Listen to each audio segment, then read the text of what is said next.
Elden Ring is a game full of mysteries, and you'll probably be able to do far more than you believed is possible. As players get close to the end of Elden Ring, they may be concerned about what comes next. Will From Software create a DLC for the popular open-world action game?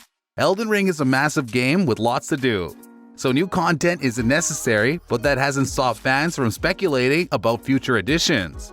A finding in early March 2022 suggests that there's more in store for the game, and based on previous Souls games, a DLC is almost certainly on the way. But what do we know about the Elden Ring DLC?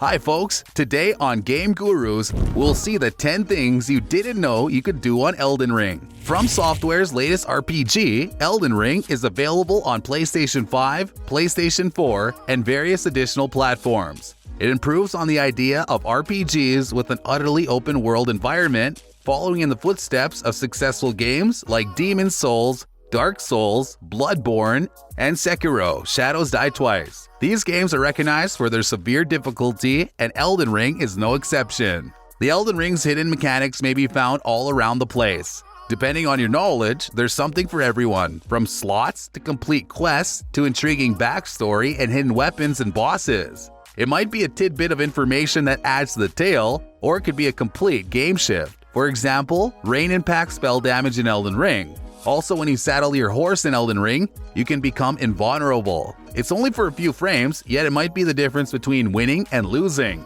There are even parts of the process that you may skip if you know what to look for and how to do it. For example, there's information tucked away that can dramatically transform Elden Ring, but if you don't become aware it's there, you'll miss it. Knowing it's there is half the fight, because you don't call something an Elden Ring hidden mechanism if it's out in the open for everyone to see.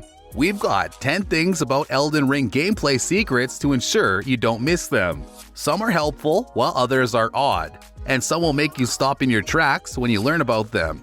Number 1. The weather has an impact on your spell damage. The weather affects spell damage. Rain in particular appears to have an effect.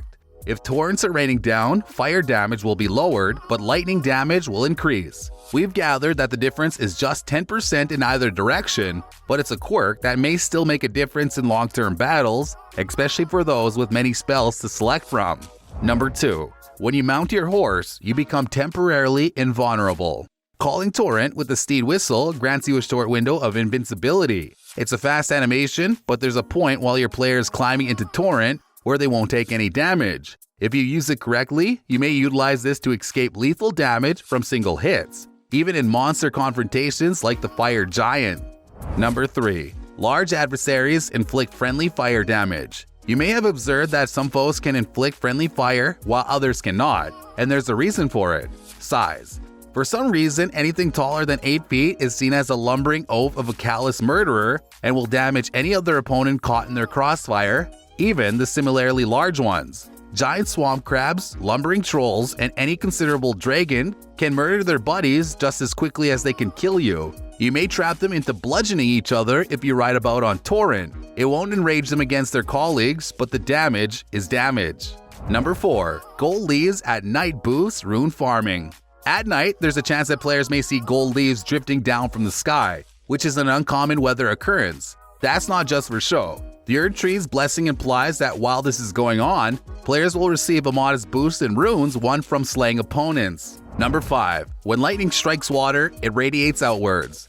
Depending on who's conducting the casting, this may be a benefit or a danger. Any lightning spell or assault that hits a wet surface, such as when exploring Liurnia of the Lakes, has an additional effect in which electrical damage spreads outwards in a circle. It doesn't go very far, only a few meters, but it does mean that a single lightning bolt can hit numerous opponents nearby, or that any bolt that misses your target may still harm it. Keep in mind that this can work against you as well as for you. According to our sources, these electric spreading circles never spoil the caster, but that doesn't rule out the possibility that a cunning adversary can zap you with their expanding shockwaves.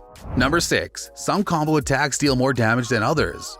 Every weapon has a normal combination that you can get by pressing R1/RB, and these combos get more powerful the longer you keep them running.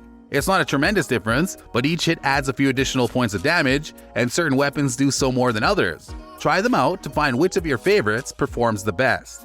Number 7. For the traveling across marshes and lava, the Quick Step and Bloodhound step weapon arts are excellent.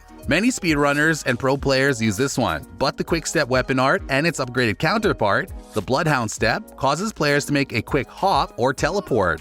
Quick stepping isn't better than sprinting in most circumstances because it uses FP. Still, if you're stuck in one of Miyazaki's toxic marshes, or you're up to your ankles in lava, both of which slow your character down, you can move quickly through them by quick stepping. To reclaim your FP, jump across them and sip a flask of cerulean tears at the end. Number 8. Catacombs' fire-spewing pillars may be knocked down from afar. You've undoubtedly seen the elevated pillars with imps shooting fire down passages regularly if you visited the numerous tombs and dungeons in the game. You may also be aware that a good strike with a sword or hammer can lead them to retreat to the floor. But it doesn't have to be a melee weapon. As simple as it may seem, a damaging spell or arrow launched down the corridor will force them to sink into the floor as efficiently as any sword, so you won't have to risk being burnt by flames on the way in. Number 9. Things will get a lot worse if you roll through poisonous swamps. Back to the toxic swamps. Standing in them is awful enough, so every player's impulse is to start rolling over quickly. It's a bad idea. Moving into marshes covers your character in poison from head to toe, causing the status condition to last long after leaving the swamp. To give yourself a chance to restore your health, use the quick step approach above or seek stepping stones in the ooze. And finally, number 10. By slamming the trigger buttons, you can stay away from grabbing assaults faster.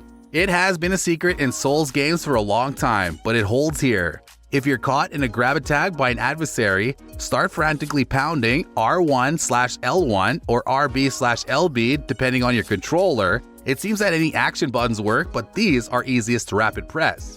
You won't be able to break free right away, but grab attacks that deal numerous instances of damage will release you sooner than they otherwise would. It's time to bash and smash if one of the rolling Iron Maidens drags you inside. We hope you know 10 more things that you can do on Elden Ring. That concludes today's video. Please leave a comment, let us know what you think in the comments section. Click like if you enjoyed the video. If you haven't already done so, this is a fantastic moment to do it. Every day of the week, we post brand new videos. Pressing the subscribe button, of course, is the best way to see them first. So click subscribe, make sure all alerts are turned on, and as usual, thank you for viewing. See you next time.